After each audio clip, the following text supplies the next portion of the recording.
Fala aí, pessoal, beleza? Como é que vocês estão? Iniciando mais acompanhamento mensal, vamos falar sobre o KNRI. E olha só, pessoal, peço desculpas porque normalmente o KNRI ele sai no começo do mês e eu esqueci do KNRI.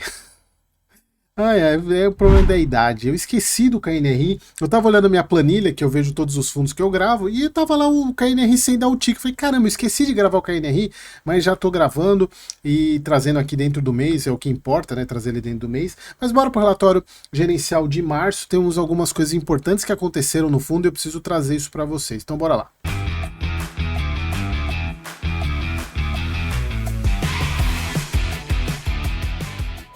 Então vamos lá, pessoal, relatório de março. Antes de falar sobre isso, o fundo 135,70, e aí eu falo para vocês o seguinte, meus amigos. Quem comprou ele a 132 comprou. Eu só posso dizer isso para vocês. Provavelmente não voltaremos a esses preços tão cedo. O nosso fundo Copa do Mundo, como eu costumo chamar, ainda dá oportunidade para quem... Só que o resultado, o retorno já não é mais o mesmo, né? Porque ele vai manter o R$ 1, como ele sempre vem pagando, mas uma coisa é você comprar ele a 132, outra coisa agora é comprar 147. Então, quem aproveitou, aproveitou. É a única coisa que eu posso falar aí, ó. E não foi por falta de aviso, hein? Não foi por falta de aviso. Agora, e falando sobre fundo bom, a gente tem que tirar o chapéu para a gestão da Kinea. Todos vocês sabem que ele tem o BioSquare, que é um desenvolvimento. É um ativo, é um prédio que eles estão desenvolvendo. Eles têm 69% de participação nesse ativo. Foi comprado lá em 2021. E esse ativo só vai ser entregue no primeiro semestre de 2026. Não, primeiro tri de 2026. Só que, qual é a notícia? Ele já foi 100% alugado. Ou seja, o fundo nem entregou o prédio e já está alugado. Cara, é impressionante mesmo, é impressionante, embora seja um prédio de uma excelente localização. E isso mostra, pessoal, que talvez a gente... Aqui eu acho que é um ponto interessante da gente ver, porque se a gente for pegar, deixa eu pegar onde que é o prédio da B-Square. É na região de Pinheiros, ali na região de Pinheiros, não é assim, não é Faria Lima, né? Mas vocês vão ver que pelo preço por metro quadrado que eles alugaram, talvez, aí eu volto a falar do PVBI. Talvez a gestão do PVBI está forçando demais a barra no preço de aluguel e talvez eles tenham que abrir um pouco dar o braço a torcer e reduzir os preços de aluguel. A gente pode, o próprio China Bank lá, se vocês pegarem o quanto que foi a renovatória dele e depois de 9 meses ele reincide, ou seja, não foi pelo visto, acho que não foi bom, foi uma forçação de barra talvez da VBI para renovar, e aí eles viram que não dava, que estava fora e resolveram rescindir o contrato. Então isso aqui mostra que assim, tem procura por prédios bons. Talvez a VBI está exagerando nos preços, a gente só vai ver isso com o passar do tempo. Mas aqui está a prova que um fundo que tem um imóvel que nem pronto está ainda, já alugado. Então foi alugada aí a torre lá, o BioSquare, 100% da torre. A obra já alcançou 32% de avanço físico, enquanto-se atualmente na montagem dos elevadores. A gente está falando aí que ela vai ser entregue no primeiro tri de 2026. Só que aí pergunta, cadê o locatário? Como é que você sabe o preço do aluguel? E aí é claro que a gente busca para vocês a Sila, que é um baita de uma plataforma de mercado imobiliário, inclusive a parceria que eles têm com o Clube FI, que me possibilita trazer algumas coisas para vocês aqui na assinatura que eu tenho. Então eles trouxeram, a Amazon fecha pré-locação com o BioSquare, então quem fechou foi a Amazon. Então a gente já está falando de um baita do inquilino. E eles falam aqui sobre a questão da negociação e falam aqui, ó, a transação foi fechada num valor de aproximadamente R$ 170 o metro quadrado. E isso possibilita com que a gente faça alguns cálculos. Por quê? Se a gente for pegar lá em 2021, quando foi comprado esse ativo, na verdade comprado não, né? Quando foi trazido para o portfólio a questão do desenvolvimento, foi lá o Pinheiro 750, né, o BioSquare, custo estimado R$ 16.600 por metro quadrado. Então essa aqui é a estimativa do custo, ou seja, seria equivalente ao custo de aquisição deste ativo.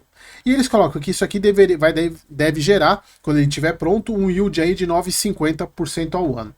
Vamos para o nosso Excel, que como vocês sabem eu gosto muito do Excel. Então pessoal, é o seguinte, se a gente for pegar 16.600 por metro quadrado e multiplicar pela ABL do ativo, daria um preço total de construção de 651 milhões. Há um preço aí, se a gente for pegar que o aluguel que eles fecharam a R$ 170, daria aí um valor de 6 milhões por mês.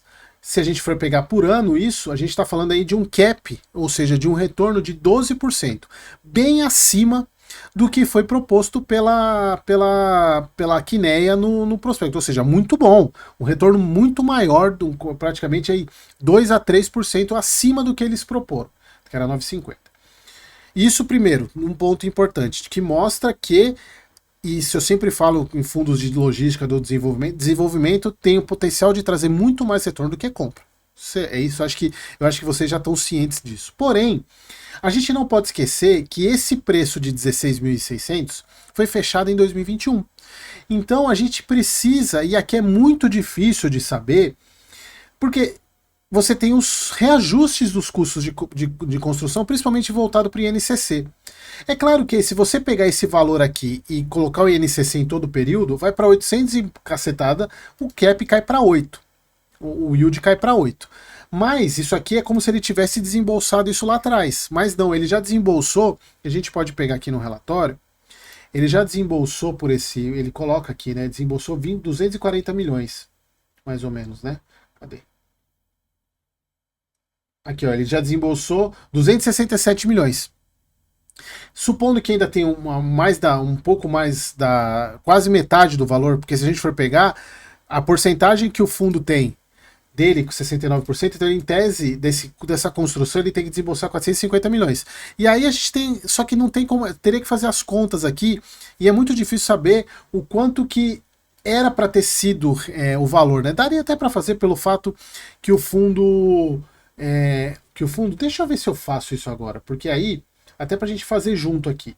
A gente for pegar o fundo, ele já está 32% de avanço, né? 32% de avanço. 32% de avanço. Vamos fazer as contas aqui. 32% de avanço. Então, isso significa... E quanto que ele aportou já? Quanto que ele aportou? 267 milhões, é isso, né? 267 e 195. 267, 195, 000. É isso, né? Vocês já vão entender o que eu quero fazer. Eu quero fazer a proporção do quanto que já teve de reajuste aqui, né? Isso equivale a 32% da obra. Só que é 32% geral, né? Ele tem 669% de participação. Então, pessoal, se a gente for pegar aqui e fizer quanto que isso daqui equivaleria, isso aqui é mais ou menos o quanto que equivaleria se não tivesse o reajuste. Então a gente consegue ver aqui que teve um reajuste. Isso aqui, os 208 milhões, é considerando 32% dos 651 milhões, ou seja, do custo total de obra, era para ter sido desembolsado 208, só que o KNR desembolsou 267. Só que ainda assim, isso aqui é do custo total. Aqui a gente teria que tirar 67%. Eu não quero confundir a cabeça de vocês, é só pra gente... Caramba. Esse vezes... eu tô apertando caps look. Vezes esse. Então a gente estaria falando... Por que não foi? O que eu errei? Esse vezes esse. 143 milhões. Então isso aqui era que o KNR teria que ter se desembolsado para a fatia de 32% da execução do prédio como um todo. Só que ele já pagou 267 milhões. Então aqui a gente tem para vocês verem o quanto que teve de reajuste aqui. Então, pessoal, eu estou estimando que essa obra, se a gente for pegar, vai dar uns 800 milhões. 800 milhões. O que daria um cap de 10. Estou chutando aqui uns 800 milhões, tá? Que vai ser o custo total da obra. E também precisa ver se o reajuste foi pelo INCC, se foi pelo IPCA. Não é tão simples assim. Mas onde eu quero chegar? Eu quero chegar que provavelmente vai estar acima do que eles imaginavam. Aqui no início. Vai estar acima do que eles imaginavam. Pouca coisa, mas provavelmente vai estar acima. Tá? Isso é até para mostrar para vocês como o desenvolvimento ele traz mais retorno. Então, assim, é impressionante mesmo essa questão de ter alugado um ativo que ainda nem pronto tá. Aí eles falando que é importante destacar que os rendimentos do fundo não serão impactados, tendo em vista que o imóvel ainda está na fase de construção, sendo que o efetivo ingresso do locatário está sujeito a condições, né, estabelecidas no contrato de locação. Tem carência também, inclusive a própria Sila fala isso aqui, né, tem carência no...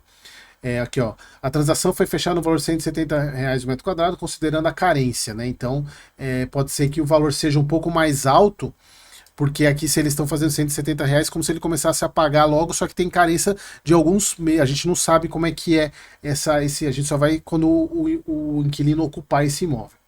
Então o restante aqui, concluímos também a locação de um andar no Botafogo Trade Center, desocupação lá no Lagoa pela empresa da CT, a Sete Rio. Então a vacância aumentou um pouquinho, mas nada significante. Falando do deságio do fundo, R$ 1 por cota. Eu acho que o mais importante do mês foi essa negociação, que eu acho que assim, mostrando como a gestão trabalha bem e a gente fazer um paralelo com outros fundos de lajes, né, para saber, principalmente fundos que têm imóveis similares, como o próprio PVBI, por que ele não consegue alugar, né, e se ele está num lugar melhor, inclusive, do que esse da Pinheiros. Deve ser por causa do preço, certamente é o preço que eles estão pedindo, não estão conseguindo achar. Então talvez eles tenham que, em algum momento, tem que dar o braço a torcer. O fundo gerou em 95, precisou de 5 centavinhos e pagou R$ 1. Beleza, pessoal? Então era isso. Espero que vocês tenham gostado e até o próximo vídeo.